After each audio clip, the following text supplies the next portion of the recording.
tell me, but you never, ever, do you understand?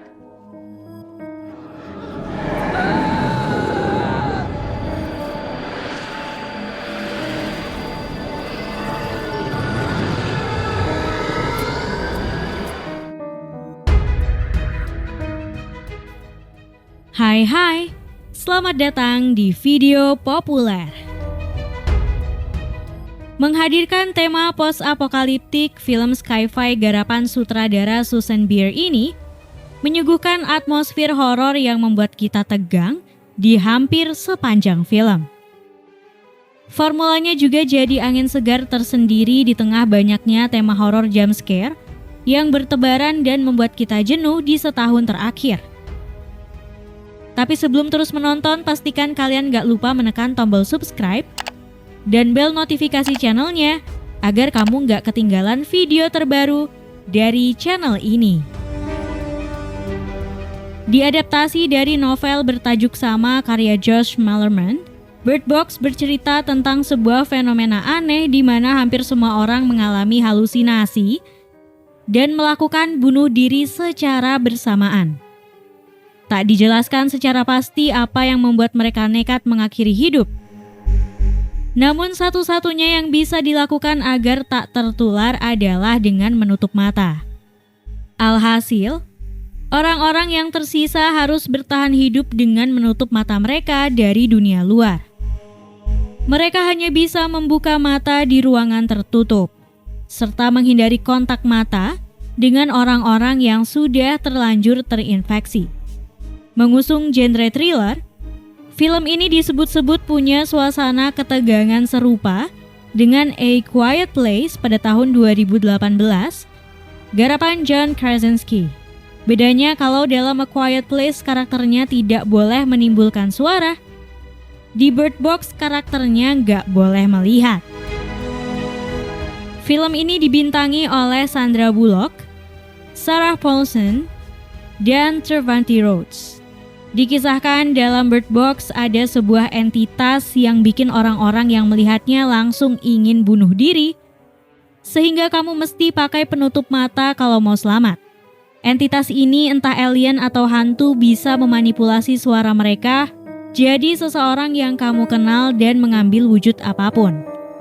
Demi membangun ketegangan yang dibutuhkan, film ini dibuka dengan adegan Mallory yang diperankan oleh Sandra Bullock menyampaikan kepada anak laki-laki dan perempuan di depannya yang dapat diperkirakan sebagai anaknya bahwa mereka akan melalui perjalanan panjang dan berat.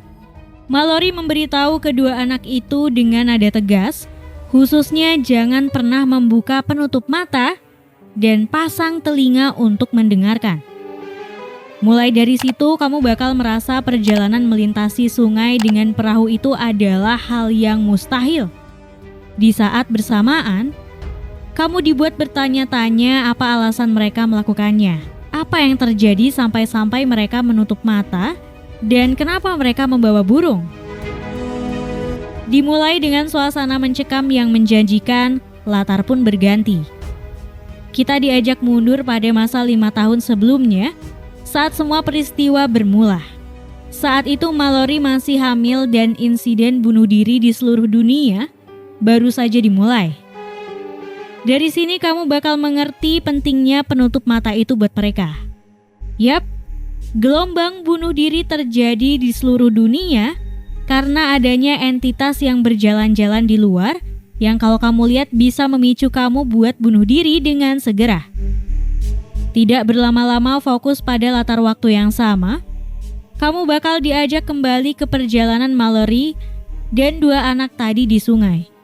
Mereka berusaha menuju ke sebuah tempat yang mereka harapkan aman. Namun, kamu tetap belum tahu sejauh mana perjalanan mereka dan apa sebenarnya tempat itu.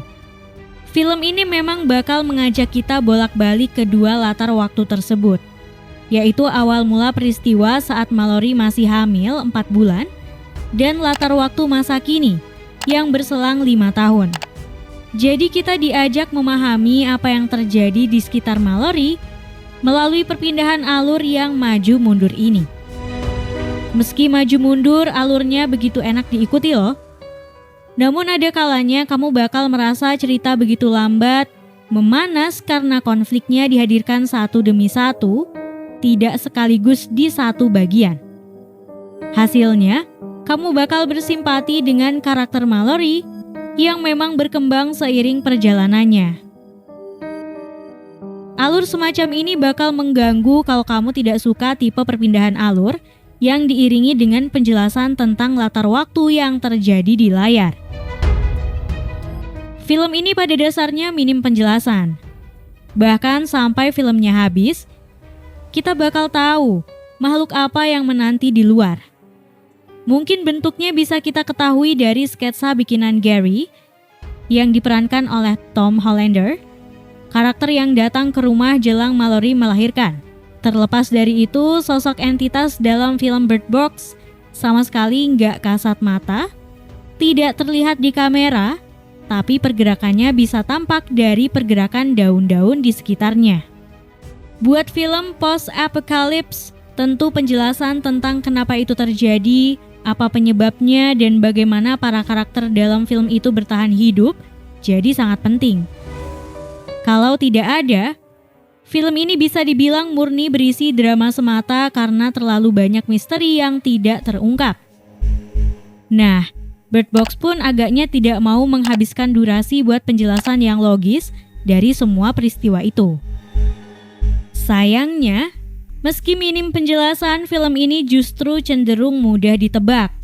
Khususnya setelah Mallory bersama dua anak yang dipanggil boy dan girl itu melewati arung jeram. Meski awalnya dibuka dengan ketegangan yang lumayan mengundang emosi, perasaan itu tidak bakal bertahan sampai akhir. Sebaliknya, kita bakal dibawa melankolis dan tetap mengikuti film ini meski dalam hati sudah bisa menebak-nebak akhirnya. Perlu diingat, film yang mudah ditebak itu tidak sama dengan film yang buruk ya. Toh pada dasarnya akhir film itu cuma dua, happy ending atau sad ending. Jadi apapun endingnya, yang paling penting apakah penutup tersebut menyelesaikan film dengan baik. Untuk Bird Box bisa dibilang penutupnya begitu manis dan bikin hati menghangat. Bahkan bukan tidak mungkin kamu meneteskan air mata. Penasaran? Kamu gak bakal dapat jawabannya di sini. Jadi tonton aja filmnya di Netflix. Lebih positif dibandingkan novelnya. Diadaptasi dari novel bukan berarti sebuah film harus sama kayak novelnya. Dalam film ada screenplay yang disesuaikan demi kebutuhan sinematik yang cuma bisa tampil sekitar 2 jam penayangan. Di Bird Box pun tidak semua hal sama kayak novel. Perbedaan yang paling terlihat adalah orang-orang di rumah. Karakter Douglas yang diperankan oleh John Malkovich cuma ada di film. Karakter Tom pun dibuat hidup lebih lama dalam film. Kalau ngikutin serial The Walking Dead, kamu tentu bisa mengerti bahwa perbedaan ini adalah hal yang biasa. Namun lebih jauh lagi, bisa dibilang film Bird Box bahkan lebih manis dan positif daripada novelnya. Meski dibilang drama thriller, sebenarnya unsur thriller dalam film ini barangkali cuma kenyataan bahwa ada fenomena bunuh diri massal di sekitar kita, dan kamu harus menjalani aktivitas di luar rumah tanpa melihat. Sisanya kamu bakal diajak mengikuti perjalanan Mallory saja. Beda dengan novelnya yang cenderung lebih kelam, filmnya justru lurus-lurus aja mengikuti perjalanan dan perjuangan Mallory dari awal sampai akhir. Novelnya punya ending yang mengejutkan. Nah, soal perbedaan itu, Heiser, sang penulis skenario, mengaku bahwa dialah yang bikin film ini lebih positif dari novelnya. Pesan tentang penerimaan diri. Awalnya Mallory adalah sosok perempuan yang tidak begitu menerima kehamilannya. Apalagi anak yang dikandungnya adalah hasil dari one night stand dengan teman sekamarnya yang tidak pernah kembali. Dia bahkan tidak berekspektasi anaknya bakal lahir atau memberi nama anaknya itu setelah lahir. Bisa jadi, itulah alasan dia memanggil dua anak yang dibawanya itu dengan kata boy and girl. Mallory takut. Dia tidak percaya dirinya bisa jadi ibu. Dia juga takut anaknya bakal kenapa-napa di dunia dengan entitas mengerikan itu. Namun pada akhirnya dia belajar menerima bahwa hal yang paling menyedihkan adalah ditinggalkan dan hidup sendiri. Di film ini kamu juga bakal diajak mengikuti perkembangan karakter Mallory dari yang awalnya skeptis sampai akhirnya bisa menjalin persahabatan, bahkan mampu mencintai lagi. Dia adalah seniman yang socially awkward dan tidak nyaman berada di antara orang-orang. Namun akhir dunia mengubah dia. Karakternya pun membuktikan bahwa humanity still exists even it's the end of the world. Bisa dibilang Bird Box berhasil membawa kita ke dalam suasana mencekam yang dibangun secara perlahan sekaligus kisah menyentuh lewat perkembangan karakter utama. Jadi, tonton aja filmnya sekarang. Kalau udah nonton, jangan lupa berikan komentar.